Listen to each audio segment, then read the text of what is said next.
Okay, I had mentioned earlier in this module as we talked about disruptions in homeostasis and autoimmune disease. Now, it hasn't been, I was actually I was recently reading an article that was talking about this relationship of when did we finally start talking about autoimmune diseases? And believe it or not, it wasn't until the late 1950s and 1960s where science truly started to understand that all of these weird diseases like MS and rheumatoid arthritis and lupus and some of those types of conditions, that there truly was a situation where people were responding to themselves. In other words, the immune system up till that point was always thought about, oh, it's always good for you. Okay, well, it's not. Your immune system's job is to recognize things that are foreign and to flag them and facilitate their destruction. Well, if they're flagged as foreign, even if they're not sometimes, and obviously it's bad because once you prime your immune system for something, it's kind of hard, okay, to get it to forget. Okay, it's always going to remember, okay, the one piece that it's learned, which is, hey, you know, this piece of a cell, well, that's not me, and so every time I see it, it needs to go away. Well, what if it truly is you? Okay, well, when we get that cross-reactivity, that's our autoimmune diseases. And we have autoimmune diseases for every organ system in our body. Okay, when we start beating up, okay, on the filtration process in our kidneys, okay, we call it good pastures disease. When we beat up on our thyroid, we call it Hashimoto's disease. When we beat up, okay, there's all sorts of times when we beat up on ourselves. When we beat up on our beta cells of our pancreas, we call it type 1 diabetes. So there's autoimmune diseases for every system. Okay, there's a cell in your brain that provides the insulation on your neurons. We call them oligodendrocytes. We beat up on those. We call that MS. So we frequently see these. And so if we look at kind of our normal feedback loop of recognizing ourselves, and if we mess up that system, so abnormal homeostasis in autoimmune disease is when we recognize ourselves as foreign and our immune system acts on that. And there's all sorts of triggers that come into play, and research is progressing that we're understanding more and more of potentially what those triggers are. And the better we understand it, the better we'll understand what causes those types of conditions. So really, our diseases can come from internal or external sources. Now, when it comes from our outside sources, very often we talk about it as our infectious diseases. Now, science, we're getting pretty good. Okay. Now, obviously, we have bacterial resistance and some of those things we deal with, but we don't deal with, okay, anything close to what society and the population used to deal with from an infectious disease standpoint. You look back in 1776, one of my kids one time was doing a report on Benjamin Franklin, and I just happened upon, I was kind of in this mode of kind of talking about this stuff in my classes. I thought, you know, I wonder what life expectancy was, because, you know, Benjamin Franklin lived to be, I think, 82, 83, can't remember which one, but somewhere in that, okay, middle or early 80s, somewhere in there, which I thought, you know, 1776, that's got to be pretty good. And sure enough, okay, average life expectancy was only into one's 30s in the 1700s. You get even into 1900, and the average life expectancy was hanging about 47. And a big part of that was our understanding of these diseases. What are these bacteria? What do bacteria do, and how do they work? What are these viruses? I mean, you go back, it's pretty interesting. The New England Journal of Medicine has been hanging out since like 1812. And they just celebrated one of their big anniversaries, and they digitized all of their initial versions of their journal. And it's interesting to go back to 1812 and look at their understanding of disease and say, well, this is what we think causes this. If you go on the History Channel, which is probably one of the greatest channels you can watch on TV, but as it talks about some of disease history and how those things were treated. I mean, you look at sexually transmitted diseases back in the 1800s and how they treated them. I mean, I think the treatment was worse than the disease from the standpoint of what they tried to do to some of these individuals with some of these things, because we didn't have the antimicrobial drugs, the antibiotics, to be able to use. And so the better we get, and I think it was one of the better statements in a book that I read recently, was the better we get at combating infectious disease, the more our hospitals will be full of genetic diseases. Okay, so the better we get at treating infectious disease with vaccination programs and those things that are incredibly effective at controlling disease, the better we get at doing that, the longer people live and the more we have to deal with some of their genetics. So it's kind of interesting to think about from that standpoint. Okay? All right, so we're going to look at internal sources. I want you to learn the term endogenous. We're going to look at external sources. I want you to learn the term exogenous. Okay? But all of those things can cause disease or disruptions in homeostasis.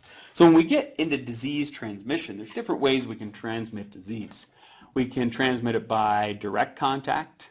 We can transmit it by indirect, sharing objects or touching something that someone else has recently shared within a given period of time. And some viruses, some bacteria live longer on surfaces than others. Through droplet transmission, so the difference here is that it's a really close contact. Notice less than a meter. This would be kind of like sneezing. Coughing would be a great example. We have different vehicles, vehicle being something that's transporting that disease, whether it be contaminated food, you go to a restaurant, somebody has a disease, okay, let's say hepatitis A, okay, the virus is shed through their feces, they go in, they use the restroom, they don't wash their hands appropriately, they then prepare your food, you then ingest that virus, now you become the hepatitis A person, okay? So we see those types of disease transmission. Water is huge. You go to some underdeveloped countries, this is a big issue. They don't have the water purification that some of the more developed countries do. And the understanding of how disease is spread through water. Obviously, blood transmission of disease, as we talk about HIV, hepatitis B, hepatitis C, some of those things. Those things that can stay alive and travel. Okay, more than a meter. We refer to that as our airborne. Now, also under vehicles, we can also have additional piece, our vectors. Vectors being, now commonly we refer to those as insects. Okay, but if you look at the rabies virus through an animal, okay, it can be transmitted. But some of our diseases that are vector-borne, okay, and travel. So our vector transmission, okay, things that can transmit the disease like ticks transmitting Lyme disease, mosquitoes transmitting malaria. More in our area, of course, we focus on like West Nile virus because we don't have the mosquito that does carry the malaria parasite. Flies can carry all sorts of diseases. We can also look at individuals who are vectors. We call those individuals carriers. Okay? Or a type of individual as a vector can be a carrier. A carrier more specifically being someone who doesn't appear to be ill but is infectious for that disease. In other words, they can be the transmitter. Probably one of the famous stories is Typhoid Mary, who worked as a cook. And she was transmitting the organism.